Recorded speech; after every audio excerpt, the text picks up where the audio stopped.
गुरु भक्ति योग। महात्माओं का संग ईश्वर कृपा से ही प्राप्त होता है। इस माया का रहस्य कौन जान सकता है?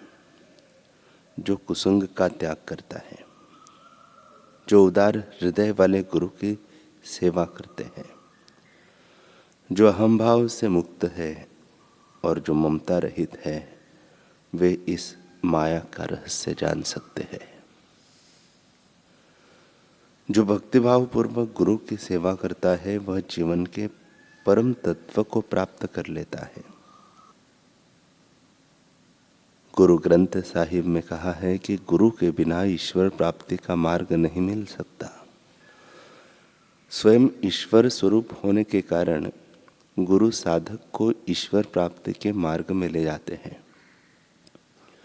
वे उस मार्ग के पथ प्रदर्शक बनते हैं। गुरु ही शिष्य को ऐसा अनुभव करा सकते हैं कि वह स्वयं ईश्वर है। दैवी गुणों का विकास करने वाला महान रहस्य गुरु भक्ति में निहित है। जो शिष्य अपने गुरु के चरण कमलों में संपूर्ण आत्मसमर्पण करता है, उसे गुरु स्वयं ही सब दैवी गुण प्रदान करते हैं। जो अपने मन पर संयम रखकर ध्यान नहीं कर सकते, उनके लिए तो गुरु भक्ति जगाकर गुरु सेवा करना ही एक उत्तम उपाय है।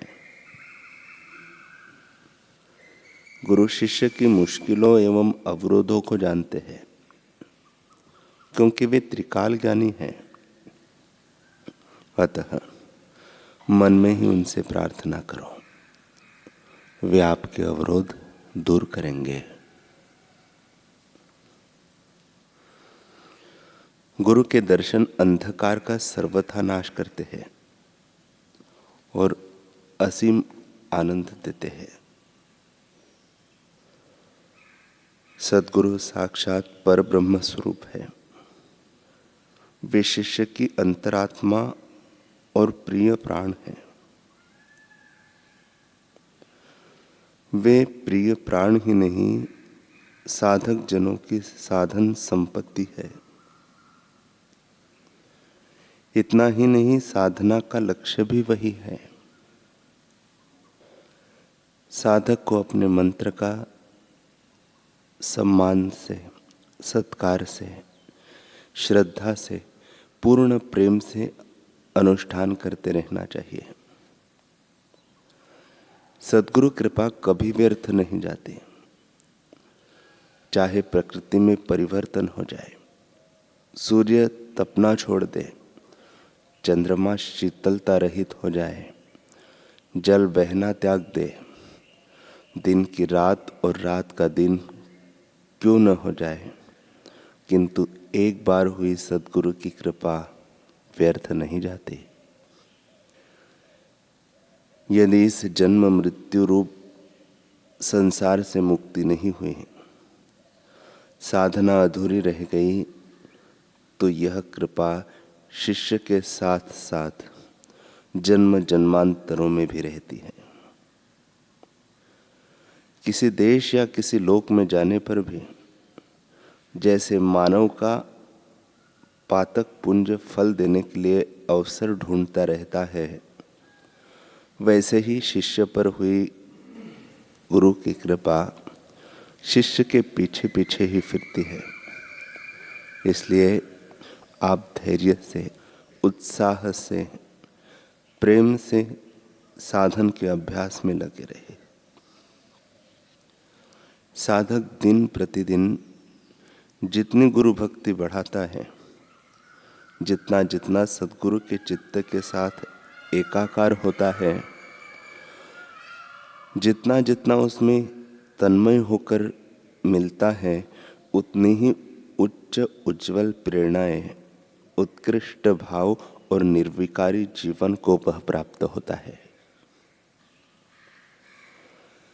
सद्गुरु मंत्र द्वारा, स्पर्श द्वारा या दृष्टि द्वारा शिष्य के जीवन में प्रवेश करके उसके समस्त पातकों को भस्म कर देते हैं। आंतरिक मल को धो देते हैं। इसलिए गुरु सहवास, गुरु संबंध, गुरु आश्रम वास, गुरु तीर्थ का पान, गुरु प्रसाद, गुरु सेवा, गुरु गुणगान, उनके दिव्य स्पंदनों का सेवन, गुरु के प्राण अपान द्वारा स्वहम स्वर के साथ निकलने वाली चैतन्य प्रभा की किरणें और गुरु आज्ञा पालन शिष्य को पूर्ण परमात्म पद की प्राप्ति कर देने में समर्थ है। उन सद्गुरु से हम कैसा व्यवहार करें, कैसे प्रेम करें, उनके उपकार को कैसे चुकाएं, उनका सम्मान कैसे करें, उनकी पूजा कैसे करें। हे प्यारे सद्गुरुदेव, आप हमारे मलिन, अशुचि, विकारी भौतिक शरीर में भी भेदभाव नहीं रखते, शुद्धा शुद्धि नहीं देखते, रोगारोग नहीं देखते। आप करुणा सिंधु हमारे पापों को, तापों को, हमारी अशुचि को धो डालते हैं। नाड़ी नाड़ी में, रक्त के कण कण में शक्ति के रूप में प्रविष्ट होकर उन्हें क्रियाशील बनाते हैं।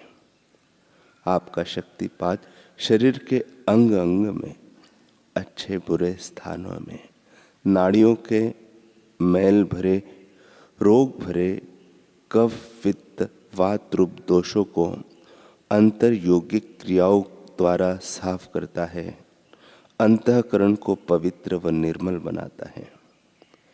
ऐसे सद्गुरु के समान कौन मित्र, कौन प्रेमी, कौन माँ और कौन देवता है। ऐसे सद्गुरु का हम क्या दासत्व कर सकते हैं।